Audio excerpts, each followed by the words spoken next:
Hi అండి, welcome to study with tricks. ఈరోజు మనం daily current affairs MCQ series లో భాగంగా 4th నవంబర్ కరెంట్ అఫైర్స్ ని డిస్కస్ చేయబోతున్నాం.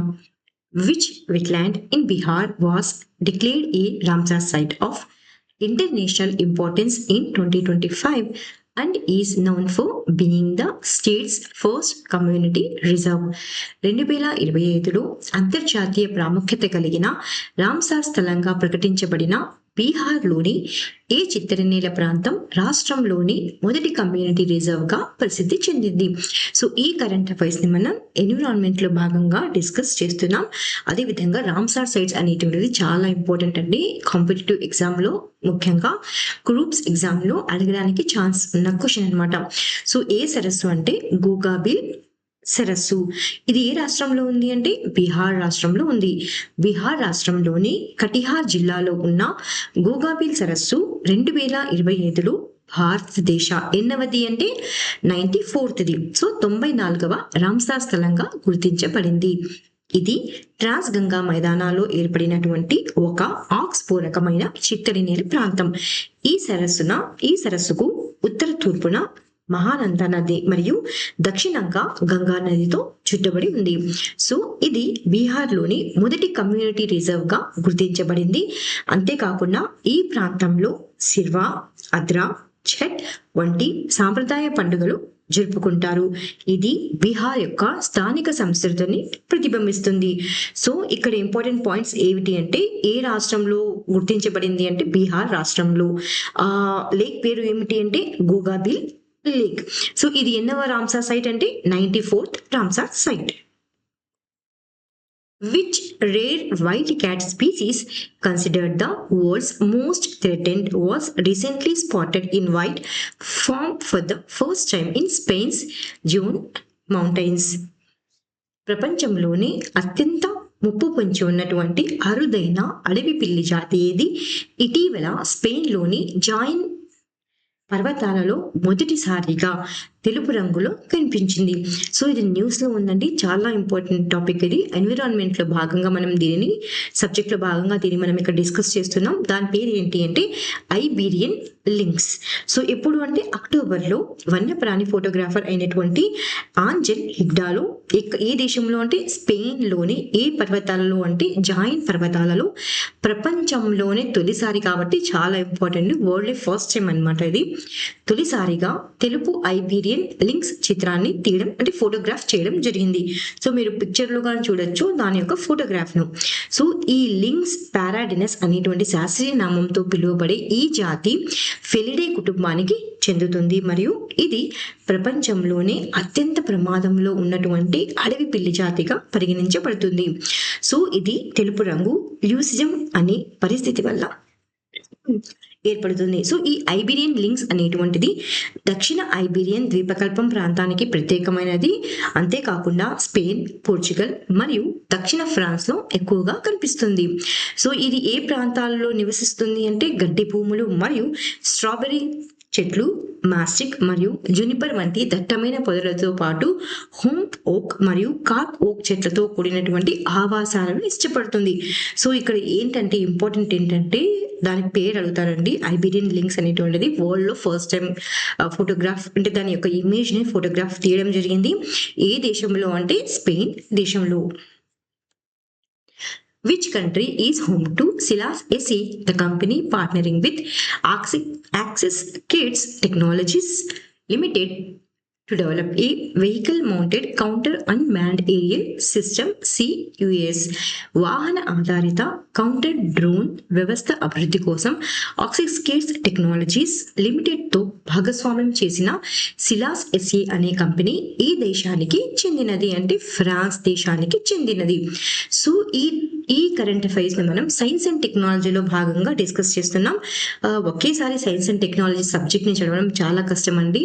ఎప్పుడైనా సరే ఎగ్జామ్స్ లో సైన్స్ అండ్ టెక్నాలజీస్ కి సంబంధించినవి కరెంట్ అఫైర్స్ లో ఉన్నటువంటి టాపిక్స్ ని అడుగుతారు కాబట్టి ఎప్పటికప్పుడు మీరు డైలీలో అట్లీస్ట్ 1 or 2 క్వశ్చన్స్ కనుక చదివినట్లయితే సైన్స్ అండ్ టెక్నాలజీ ఎగ్జామ్ లో గుర్తుండడానికి ఎక్కువ అవకాశం ఉంటుంది.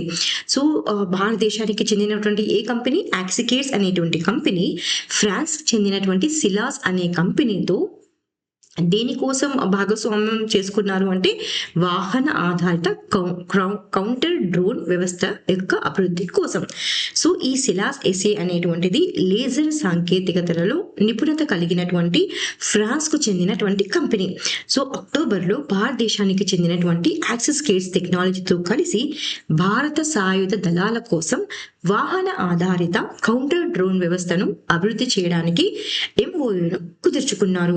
ఇందులో హెల్మా పి అనేటువంటి అధిక శక్తి లేజర్ ఆయుధాన్ని ఉపయోగించనున్నారు.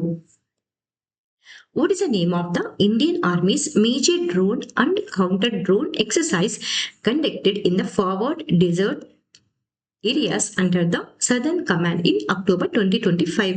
2025 అక్టోబర్లో దక్షిణ కమాండ్ పరిధిలోని ఎడారి ప్రాంతాల్లో భారత సైన్యం నిర్వహించిన ప్రధాన డ్రోన్ మరియు కౌంటర్ డ్రోన్ వ్యాయామం లేదా విన్యాసం పేరు ఏమిటి అంటే వాయు సమన్వయ్ 2. సో ఈ వాయు సమన్వయ 2 అనేటువంటిది 2025. సో ఎప్పుడు జరిగింది అంటే అక్టోబర్ 28 మరియు 29 తేదీలలో భారత సైన్యం దక్షిణ కమాండ్ పరిధిలోని ఎడారి ప్రాంతాల్లో నిర్వహించినటువంటి డ్రోన్ మరియు కౌంటర్ డ్రోన్ విన్యాసం. ఇది సాంకేతిక ఆధారిత తదుపరి తరం యుద్ధానికి భారతదేశం సిద్ధంగా ఉందని చూపిస్తుంది. Which Russian developed nuclear powered cruise missile code-named SSC-X9 Skyfall by NATO was successfully tested in October 2025. 2025 అక్టోబర్లో విజయవంతంగా పరీక్షించబడిన నాటో ద్వారా SSC-X9 Skyfall అనే కోడ్ నేమ్ పొందినటువంటి రష్యా అభివృద్ధి చేసిన, ఏ దేశం అభివృద్ధి చేసింది? రష్యా అభివృద్ధి చేసిన అణుశక్తితో నడిచే క్రూయిజ్ క్షిపణి పేరు ఏమిటి అంటే బుర్ వెస్టెనిక్. సో ఈ బుర్ వెస్టెనిక్ అనేటువంటి క్షిపణి పేరును రష్యా భాషలో ఏమంటారు అంటే స్టార్మ్ పెట్రేల్ అనే అర్థం కలిగి ఉంది. ఇది భూమి నుండి ప్రయాణించే, తక్కువ ఎత్తులో ప్రయాణించేటువంటి అణుశక్తితో నడిచే క్రూయిజ్ మిసైల్ అంటే క్రూయిజ్ క్షిపణి.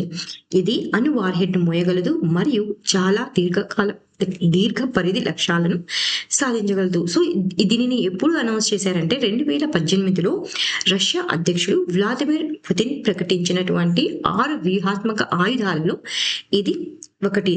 అయితే ఇప్పుడు 2025 అక్టోబర్లో రష్యా దీన్ని విజయవంతంగా పరీక్షించింది. ఇది 14,000 కిలోమీటర్లను 15 గంటల్లో ప్రయాణించిందని, పరిధి కలిగి ఉందని రష్యా అనేటువంటిది ప్రకటించింది. సో ఎగ్జామ్లో అడగచ్చండి, ఈ బుర్ వెస్టెనిక్ అనేటువంటి క్షిపణి ఏ దేశానికి చెందినది అని కూడా అడగచ్చు. అంటే ఇది ఏ దేశానికి చెందింది? రష్యన్ దేశానికి చెందినది. లేకపోతే దీన్ని ఎవరు పరీక్షించారు అని కూడా అంటే ఏ దేశం పరీక్షించింది అని కూడా అడగచ్చు అనమాట. సో మిసైల్స్ ఇవి అగ్ని సిరీస్ అనమాట. అగ్ని 1 చాలా సార్లు అగ్ని సిరీస్ గురించి ఎగ్జామ్స్లో అడిగారు, కాంపిటేటివ్ ఎగ్జామ్స్తో, అదర్ స్టేట్ ఎగ్జామ్స్తో. ఇంపార్టెంట్ అండి, ఇది మీకోసం నేను ఇక్కడ పెట్టడం జరిగింది. సో దీని యొక్క రేంజ్ ఇంపార్టెంట్, అదేవిధంగా స్టేజెస్ ఇంపార్టెంట్, రోల్ అనేటువంటిది ఇంపార్టెంట్. సో అగ్ని 1 అనేటువంటిది ఎంత రేంజ్ కలిగి ఉంది అంటే 700 to 1200 కిలోమీటర్స్. అదేవిధంగా అగ్ని 2 అయితే 2000 నుండి 2500 కిలోమీటర్స్ రేంజ్ కలిగి ఉంది. అగ్ని 3 అయితే 3000 to 3500 కిలోమీటర్స్ వరకు అంత పరిధిలో ప్రయాణించగలనమాట. అదేవిధంగా అగ్ని 4 అయితే 3500 to 4000. అదేవిధంగా అగ్ని 5 చాలా ఇంపార్టెంట్. అగ్ని 5 ఎంత రేంజ్ ఉంది, పరిధి ఉంది ఈ మిసైల్ అంటే 5000 ప్లస్ అనమాట. అగ్ని 5 అనేటువంటిది ఒక ఇంటర్ కాంటినెంటల్ మిసైల్. సో ఇది రివిజన్ MCQs. మిసైల్ అనేటువంటివి న్యూస్లో ఉన్నాయి, 2025కి సంబంధించినవి. Which Indian organization is responsible for developing the K6 hypersonic submarine launched ballistic missile? So ఏ భారతదేశపు కంపెనీ అనేటువంటిది డెవలప్ చేస్తుంది దేన్ని అంటే K6 hypersonic submarine launched ballistic missile.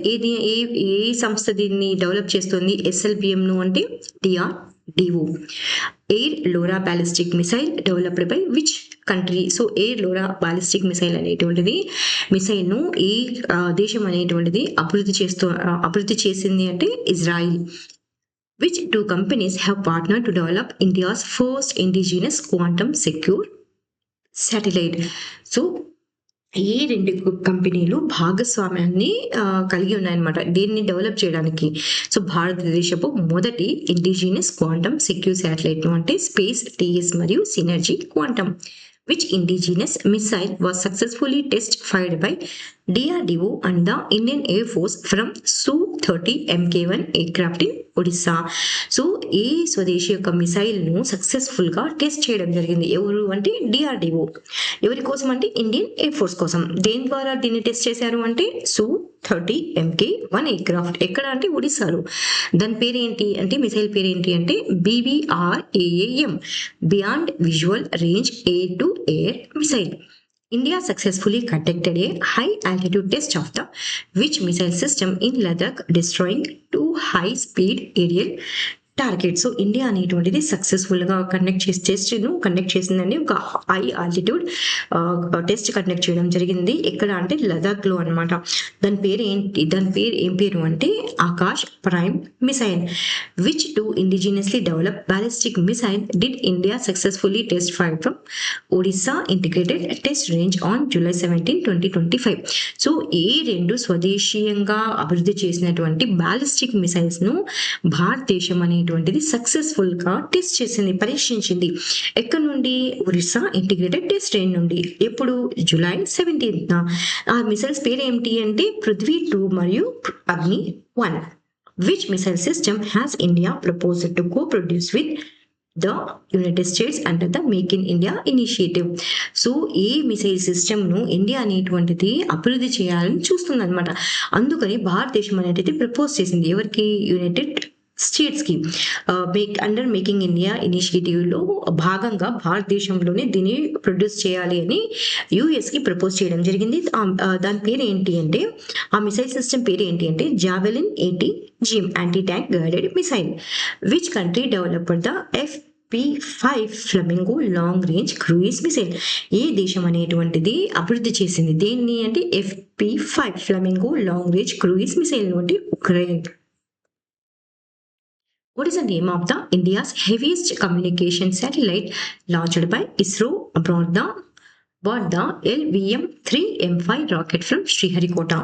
Sriharikota నుండి LVM-3M5 రాకెట్ ద్వారా ఇస్రో ప్రయోగించిన భారతదేశం యొక్క అత్యంత బరువైన కమ్యూనికేషన్ ఉపగ్రహం పేరు ఏమిటి అంటే GSAT-7R లేదా CMS-03. సో CMS-03 లేదా GSAT-7R అనేటువంటిది భారతదేశం యొక్క అత్యంత బరువైనటువంటి కమ్యూనికేషన్ ఉపగ్రహం. ఎగ్జామ్ లో అడగచ్చండి.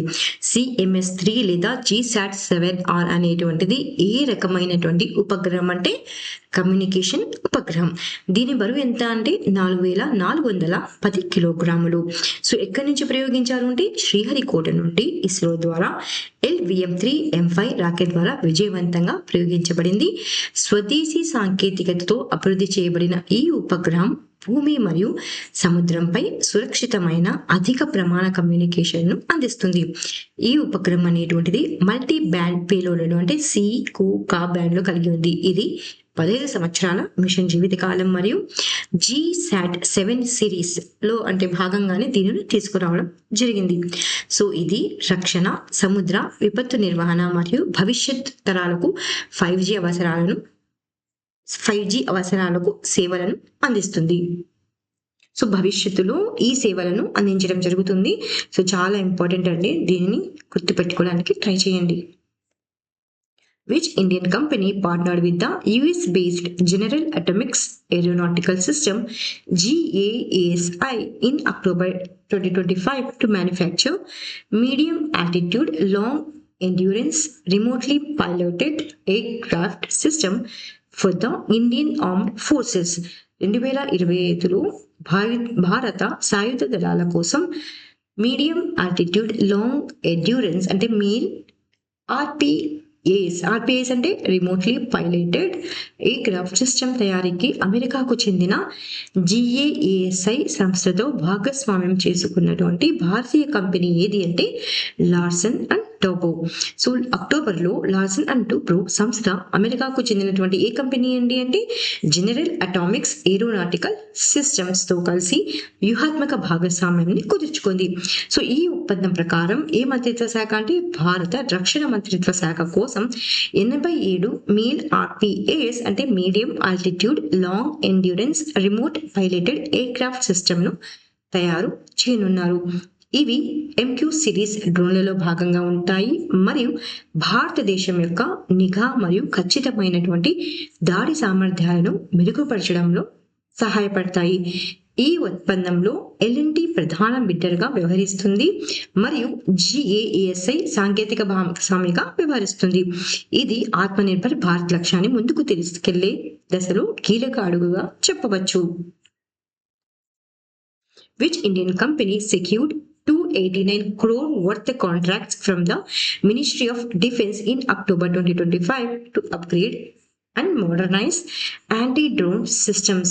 2025 అక్టోబర్లో 289 కోట్ల విలువైన యాంటీ డ్రోన్ వ్యవస్థల నవీకరణ మరియు ఆధునీకరణ కోసం భారత రక్షణ మంత్రిత్వ శాఖ నుండి ఒప్పందాలు పొందినటువంటి భారతీయ కంపెనీ ఏది అంటే జెన్ టెక్నాలజీస్. ఎప్పుడు అంటే 2025 అక్టోబర్లో ఏ కంపెనీ? జెన్ టెక్నాలజీస్ లిమిటెడ్ ఏ మంత్రిత్వ శాఖ నుండి? భారత రక్షణ మంత్రిత్వ శాఖ నుండి ఎన్ని కోట్ల విలువైనవి అంటే 289 కోట్ల విలువైన 2 ఒప్పందాలను పొందింది. ఈ ఒప్పందాలు భారతదేశం యొక్క counter unmanned air craft system వ్యూహానికి భాగంగా ఉన్నాయి. అంతేకాకుండా నవీకరించబడినటువంటి వ్యవస్థలు ఆర్టిఫిషియల్ ఇంటెలిజెన్స్ ఆధారిత రాడార్లు, RF సెన్సార్లు మరియు ఎలక్ట్రానిక్ జామింగ్ మాడ్యూల్స్ ను కలిగి ఉంటాయి. సో దీని యొక్క పని ఏంటి అంటే శత్రు డ్రోన్లను గుర్తించడం, ట్రాక్ చేయడం మరియు నిర్వీర్యం చేయడంలో సహాయపడతాయి. సో ఇంపార్టెంట్ అండి, కంపెనీ పేరు ఒకటి గుర్తుపెట్టుకోండి, జెన్ technologies. Which Indian city was declared a UNESCO Creative City of Gastronomy in 2025 for its rich Awadhi cuisine and culinary heritage? 2025లో సంపన్న అవధి వంటక సాంప్రదాయానికి గుర్తింపుగా యునెస్కో క్రియేటివ్ సిటీ ఆఫ్ గ్యాస్ట్రోనమీగా ప్రకటించబడిన భారతీయ నగరం ఇది. చాలా ఇంపార్టెంట్ అండి. యునెస్కో నుండి ఖచ్చితంగా యునెస్కోకు సంబంధించిన కరెంట్ అఫైర్స్ ఉంటే ఖచ్చితంగా అడగడానికి ఛాన్సెస్ ఉన్నటువంటి కరెంట్ అఫైర్ బిట్ ఇది. సో ఎవరికి వచ్చింది ఈ అవార్డు? ఏ అవార్డు అంటే యునెస్కో క్రియేటివ్ సిటీ ఆఫ్ గ్యాస్ట్రోనమీగా ఏ నగరానికి వచ్చింది అంటే లక్నో నగరానికి వచ్చింది. సో ఈ సదస్సు ఎక్కడ జరిగింది? ఉజ్బెకిస్తాన్లోని సమర్కండ్లో జరిగినటువంటి ఎన్నవది ఇది అంటే 43వ యునెస్కో జనరల్ కాన్ఫరెన్స్ సందర్భంగా లక్నో నగరాన్ని ఆల్రెడీ గ్రూప్ 2 ఏపీఎస్సీ గ్రూప్ 2 ఎగ్జామ్లో ఇలాంటి క్వశ్చన్ ఒకటి అడిగారు కాబట్టి ఇంపార్టెంట్ అండి. ఎప్పుడైనా సరే ప్రీవియస్ ఎగ్జామ్స్లో ఎలాంటి క్వశ్చన్స్ అడిగారు అని చూసుకుంటూ ఫ్యూచర్లో అలాంటి క్వశ్చన్స్ కరెంట్ అఫైర్స్లో వచ్చినప్పుడు వాటిని చదవాల్సి ఉంటుందన్నమాట. సో లక్నో నగరాన్ని 2025లో యునెస్కో క్రియేటివ్ సిటీ ఆఫ్ గ్యాస్ట్రోనమీగా ప్రకటించారు.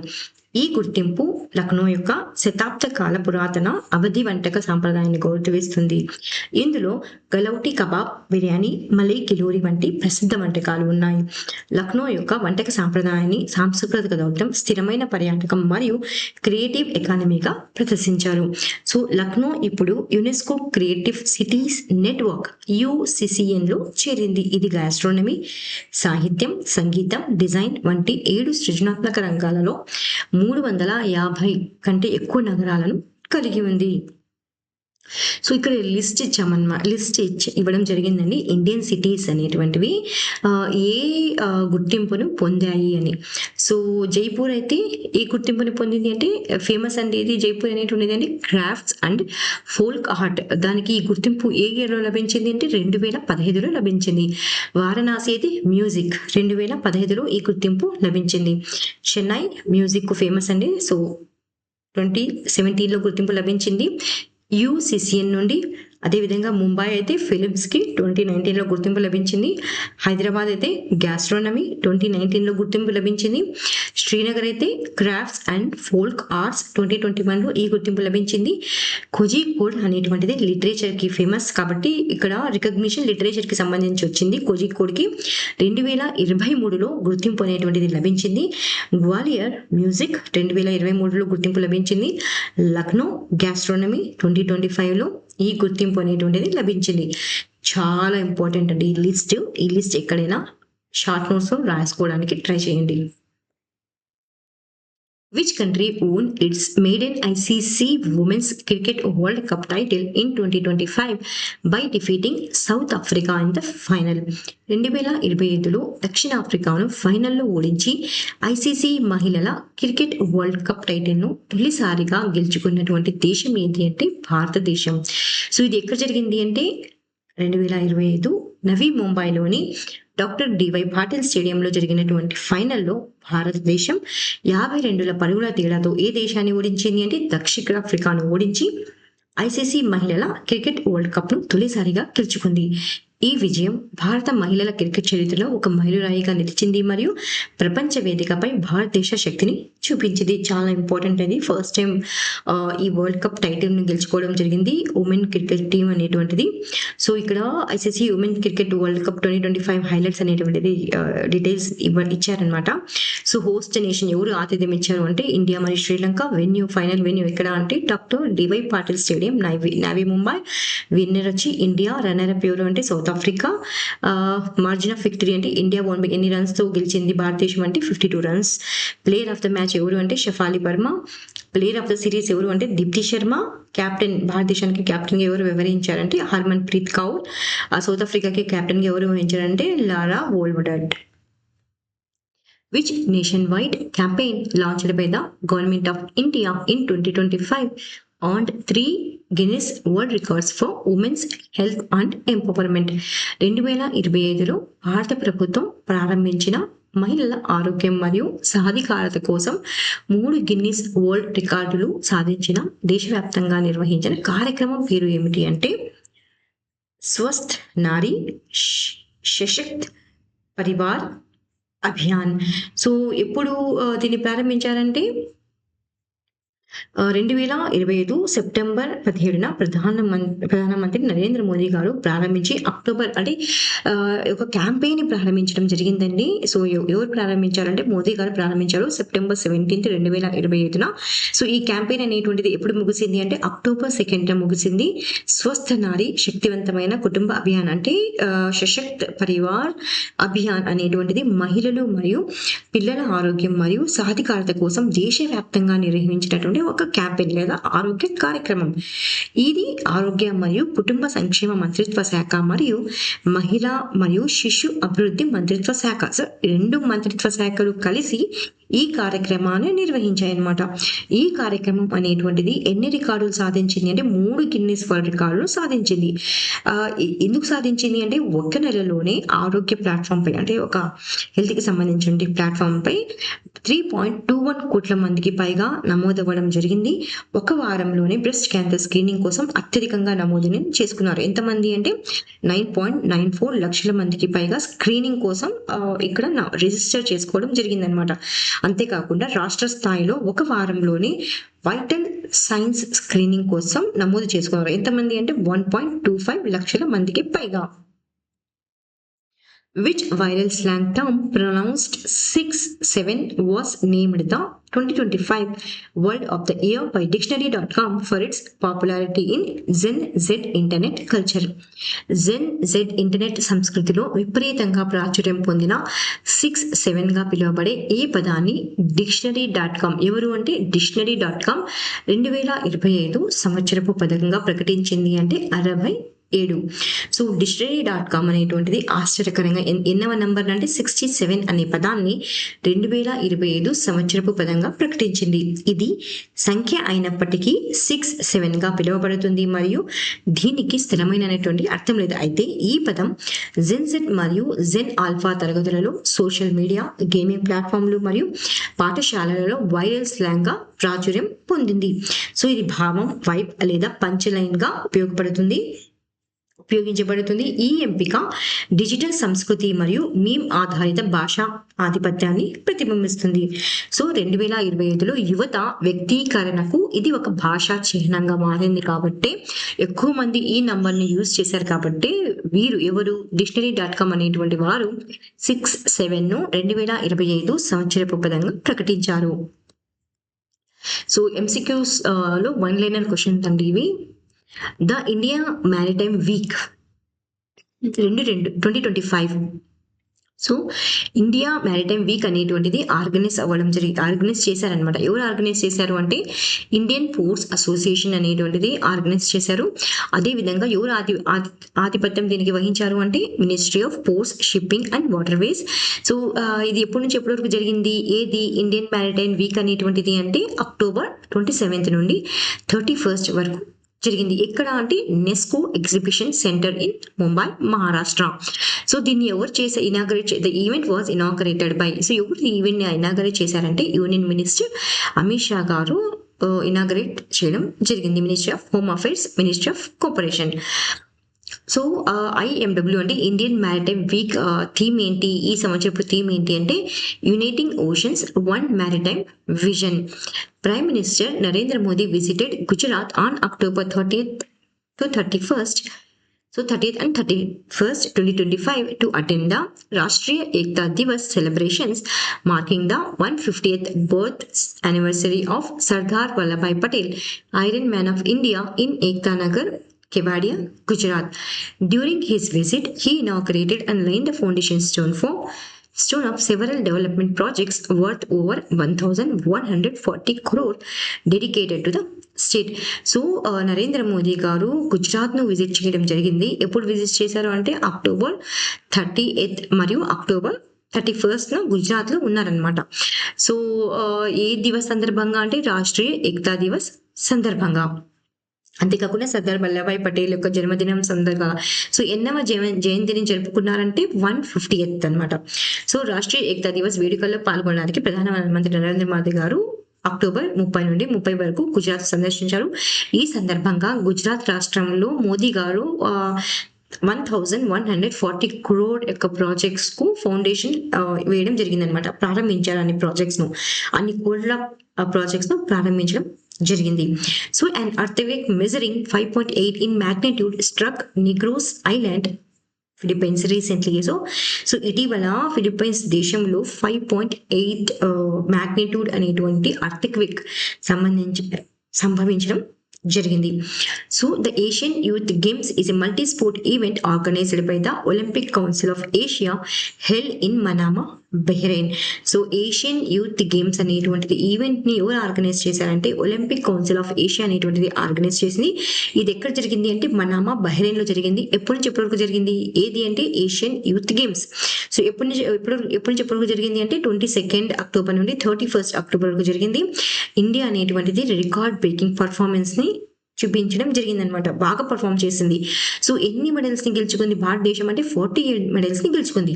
అందులో 13 గోల్డ్, 18 సిల్వర్, 17 బ్రోంజ్ అనమాట. సో టోటల్ ఎన్ని మెడల్స్ అండి? 48 medals. So next Asian youth games అనేటువంటివి అంటే next 4th Asian youth games అనేటువంటిది ఎక్కడ జరగబోతున్నాయి అంటే తాష్కెంట్, ఉజ్బెకిస్తాన్ లో జరగబోతున్నాయి. ఎప్పుడు అంటే 2029లో. The Employees Provident Fund Organization అంటే EPFO has launched the Employees Enrollment Scheme 2025. So provident fund organisation అనేటువంటిది కొత్త స్కీమ్ ను తీసుకురావడం జరిగిందనమాట. కొత్త స్కీమ్ ను లాంచ్ చేశారు. సో స్కీమ్ పేరు ఏంటి అంటే ఎంప్లాయీస్ ఎన్రోల్మెంట్ స్కీమ్ 2025. సో ఈ స్కీమ్ ను ఎవరు అనౌన్స్ చేశారంటే మన్సుఖ్ మాండవీయ గారు అనౌన్స్ చేయడం జరిగింది. ఎప్పుడు? 1st November 2025. సో ఈ న్యూస్ అనేటువంటిది PABలో ఉందండి కాబట్టి ఇంపార్టెంట్ ఇది. సో ఈయన ఈపీఎఫ్ఓ సంబంధించినటువంటి 73rd ఫౌండేషన్ డే సెలబ్రేషన్ లో పాల్గొన్నారు.